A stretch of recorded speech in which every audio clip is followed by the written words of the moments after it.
barruu Jawaar dheeraa fuula Facebook isaa irratti barreesse. Waboon naannolee Oromiyaa waggoota 7 dabran kana keessatti ijaaramuu dadhabe hunda qabatee keessatti dagadi jabeeffatee sanqohaa miti. Uummanni illeen simateeti jira. Sababni kun ta'eef maalinni akkasuma naannolee duraan itti laaffate irratti deebi'ee ijaaramuun humnoonni mootummaa achi keessaa baqatuu irra gahanii jiran. Kanallee odeeffadheetiin jira. Harargee fi Arsii keessatti hoo akkamiin deebi'ee ijaaramuu danda'e? Kanallee hawaasa naannoo sanii irraa odeeffadheetiin jira. jechuudhaan barruu isaa dheeraa kana keessatti kan inni dubbate. Obboleeyyan lamaan wal waraanuun haa dhaabbatu nageenyi haa bu'u yaamicha jedhu anaafillee godhaniiti jiran. Yaamichi isaanii kun kamaaliiti jechuudhaan xiinxala bal'aa Jawaar dhiyeesseedha. Mee maxxansisaa guutuu isiniifin dubbisa. Ani Abduu Mobaala Biraahii bagara deebiidhaan gara chaanala kiyyaa dhuftan isiniin jira. Dhiheenya kana isinirraa badeetiin jira. Jawaar mee barruu dheeraa kana waan haala yerootii fi akkasuma yaamicha isaa godhamee fi deebisaallee waan ta'amuu deemullee barruun Jawaar akkas jechuudhaan eegale. Eeyyeen lolli obbolaa jidduu haa dhaabbatu garuu akkamiin torban darbe keessa duula lolli obbolaa jidduu haa dhaabbatu jedhu tokkotu marsaalee hawaasaa kanarratti geggeeffamaa ture. Namoonni duula san keessatti hirmaatan atis kaleessa lolli akka dhaabbatu waywaataa turteeti amma maafi duula kana hin tumsine gaafii jedhu naaf kaasan. Namoonni gariin ammoo duulli sun tooftaa bilisiginnaan qabsoo ittiin laaffisuuf gadiin baateedha jechuun naaf barreessaa turan. Akeekni dhugaa duula sanii waan fedhes ta'u abbaan fedhes duulaa jiraatus walwaraansi waloo ummata keenya waggoota torban darbanii fi goolaa jiru akka dhaabbatu hawwuun waanuma eebbifamaadha. Garuu ammoo duulli kun hawwii bira dabree nagaa qabatamaa fiduu danda'a. Shireewota yehooni milkaa'aa gaafiilee jedhan xiinxalluun barbaachisaadha. Walwaraansi humnoota uummata tokko keessaa bahan jidduutti taasifamu yookiin siviil waar kan goolabamuu danda'u karaa lamaani. Kan duraa gareen tokko yoo injifateedha jechuunis takka murni aangoo mootummaa harkaa qabu riphee lolaa dhabamsiisuu yoo danda'e yookaan ammoo riphee lolaan murna aangoo irra jiru fonqolchee aangoo yoo to'ateedha. Karaan lammataa walwaraansi ittiin goolabamu ammoo murni lamaan araaraan dubbii yoo fixanidha. Kanarratti yoo waliigalle duulli dhukaasni obbolaa jidduu haa dhaabbatu jedhu kuni karaalee lolli dhaabbatuu ni danda'uun lamaan armaan olii keessaa kan filateeti taasifamaa jira. Gareelee wal waraanaa jiran walitti araarsuuf moo isaan keessaa tokko irra aanee isa kaan dhabamsiisuudhaan nagaa fiduufi. Mee karaa lamaanuu haa ilaallu. Warri duula kana eegalan akeekni isaanii araara buusuu akka ta'e himu.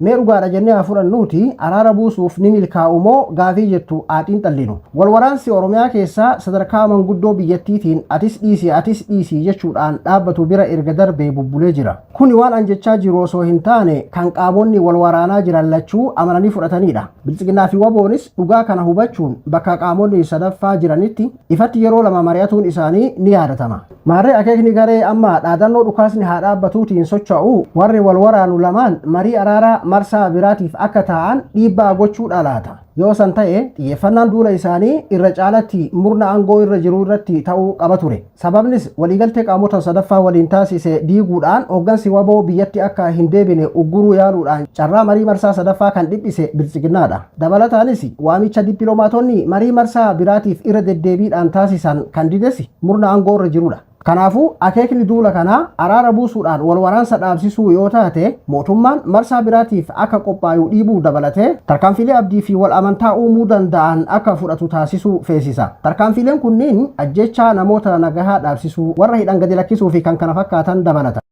Garuu barreeffamoota warri duula kana geggeessan maxxansan yoo ilaallu waan akkasii argaa hin jirru. Yoo akeekni duula kanaa injifannoo murna aangoo irra jiru mirkaneessuudhaan walwaraansa kanatti goolabbii taasisuu ta'e ammoo karaan kabiraati. Namoonni duula kana qindeessuun adda duree maqaan dhayaman warra dursanii gara murna aangoo irra jiru goran waan ta'eef akeekni duula kanaa mootummaan jabaatee riphee loltoota dhabamsiisuudhaan nagaa akka buusuuf tumsuuf kan kaayyeeffateedha shakkii jettu jira. Mee shakkiin kun dhugaadha jennee fudhachuun carraa milkaa'uu isaa haa ilaallu. Murni aangoo irra jiru tokko riphee lolaa dhabamsiisuudhaaf waa lama gurguddoo gonfachuu isa barbaachisa. Kan dura dirree lolaatitti olaantummaa guddaa horachuu danda'uudha. Kan lammataa sababoota hawaasaa fi diinagdee fi siyaasaa riphee lolaan uummata keessatti akka hidda gadi dheereffatuu dandeessisan furuu danda'uudha. Haala qabatamaa amma jiruun humni waraanaa murni aangoo irra jiru uf jalaa qabu dirree waraanaa Oromiyaa keessas ta'e kan Amaaraa irratti olaantummaa gonfachuu hin dandeenye. Idumayyuu humni isaa yeroo gara yerootitti laaffataa deemaa akka jiru waan nama wal falmisiisuu miti. Oromiyaatti yoo xinnaate yeroo 25 caala Amaaratti yeroo 7 duula xumuraa labsuun milkaa'uun hin danda'amne. Itamaajorii shuumii raayyaa ittisa biyyaa Waboon sadarkaa dhabamaa irraa akka gahee fi faannoon ammoo parsantii 10 qofa akka hafee erga dubbatanii ji'a 3 waan dabre natti hin fakkaatu. Qabatamaan kan ta'aa jiru garuu faallaa saniiti. Loltoonni mootummaa dirree lolaa taasifamaa jiru mara irratti dhibbatamaan booji'amuun waanuma waliin argaa jirrudha. Kallattiin kun humni lolaan mo'achuu mootummaa daran laaffachaa kan deemu malee waan wayyaa'u ta'uu kan akeekuu miti.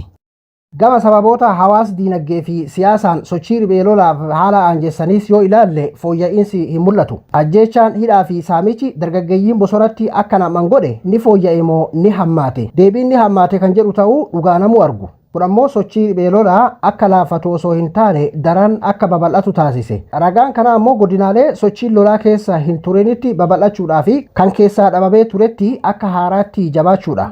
Fakkeenyaaf yaaliin waboo sochii isaa gara godinaalee Arsii fi Harargeetitti babal'isuudhaaf taasise yeroo dheeraadhaaf milkaa'uu hin dandeenye ture. Sababni kana ammoo naannoleen Oromiyaa kunneen baroota 1970moota irraa kaasee Dubbee fi Dirree qabsoo hidhannoo Oromoo turuu irraa kan ka'e uummanni lolaan daadarkaa'ee waan ifateef ture. Ji'oota darban kana garuu riphee loltoonni gaara Ciraaloo hanga laga Gobeelleetitti laaftutti babal'ifachuu fi hidda gadi dhaabbachuu danda'anii jiru. Kun maaliif akka ta'e hubachuudhaaf jiraattota naannoo sanaa odeeffachaan ture. Sababoota isaan tarreessan keessa ajjechaa fi saamichi qaamota mootummaatiin raawwatamu daran hammachuu fi dargaggeeyyii akka bara dargiitti humnaan guuruun waraanatti naquun dhufnaan erga duutii hin oolle roorrooqeetti dhufte ofirraa faccisuun wareegamuu wayya yaanni jedhu ummata gadi seenuun hubadhe.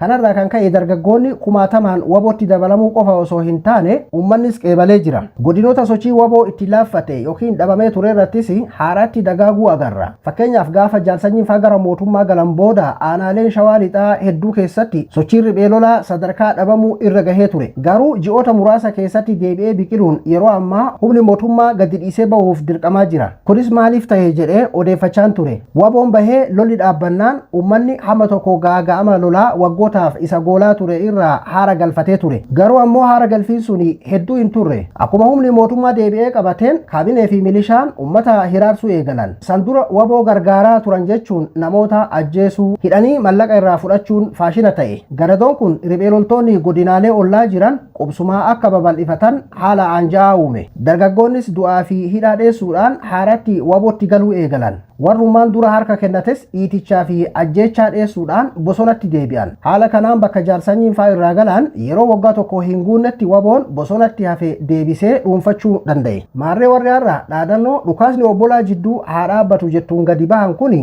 lolli Oromiyaa keessaa injifannoo murna aangoo irra jiruutiin akka goolabamu taasisuu akkamiin danda'ama laata?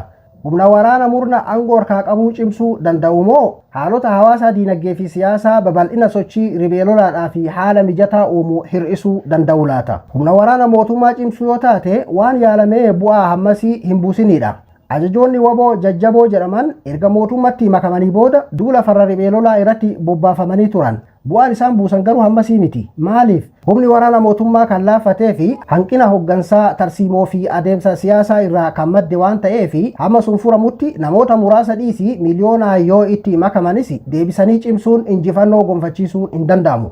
Ajjechaa fi saamicha qaamota mootummaan raawwataman kan dargaggeessaa fi uummanni riphee lolatti akka hawwatamu taasise hir'isuu yoo taate sadarkaa sirnichi irra gahee kanatti waan milkaa'uu miti. Kana hubachuuf ammoo adeemsa umrii sirna abbaa irree hubachuun barbaachisaadha. Murni tokko aangoo qabata, ni jabeeffata, ni ittifata, ni tortora, dhumarratti ni kufa. Sadarkaa lamaan jalqabaa irratti namoonni alarraa itti makamuun waaqajeelchuu ni danda'ama ta'a. Sadarkaa sadaffaa irratti sirnichuu ofitti nama hin butu. Sadarkaa afuraffaatti gaafa sirnichi tortoree daddaaquun balbala banatee guuza yaammatu eegaletti ammoo dirmachuun bifa kamiituu baraaruu hin danda'u. Sadarkaa afuraffaa umrii abbaa irree sadarkaa afuraffaan golfee wal fakkaata. Yaaliin abiyyi sirna abbaa irree namtokkee ijaaruudhaaf taasise biyyattii wal waraansatti galchuun diinagdee fi nageenya biyyattii waan unkuteessee fi yeroo ammaa sadarkaa tortoruu irra gahee jira. Kanaafuu namoonni dhibbaatamaan sabboonummaa beekumsaa fi murannoon guutamanii itti seenanis xurii ufitti dibuu fi waliin kufuu yoo taate malee carraa sirricha keessaan jijjiirama fidanii humneessuudhaan carraan dirree lolaa irratti riphee loltoota akka hinjifatu taasisuu hin jiraatu.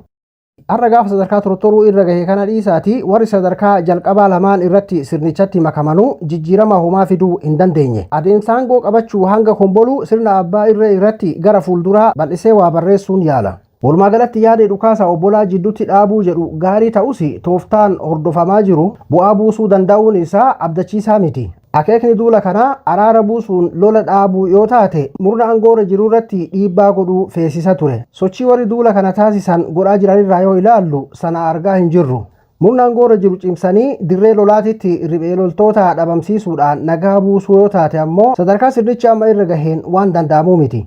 Kanaafuu sirnicha harkuma ofiitiin umrii ofii gabaabse sadarkaa tortoruu irra gahe kana wal'aannee humneessinee injifachiifnee nagaa buufna jechuun yeroodhaa fi leecalloo qisaasuudha. Karaan irra wayyaa sirna haaraa ijaaruun sababoota wal waraansatti nu geessan hiddaan furuun nagaa waaraa buusuuf carraaquudha. Ani kanan jedhu yoo xiinxalli kiyya dogongora ta'ee tooftaan isaan filatan milkaa'ee biyyaa fi uummanni keenya nagaa argate gammachuun kiyya honga hin qabaatu waan ta'u waliinuu agarra.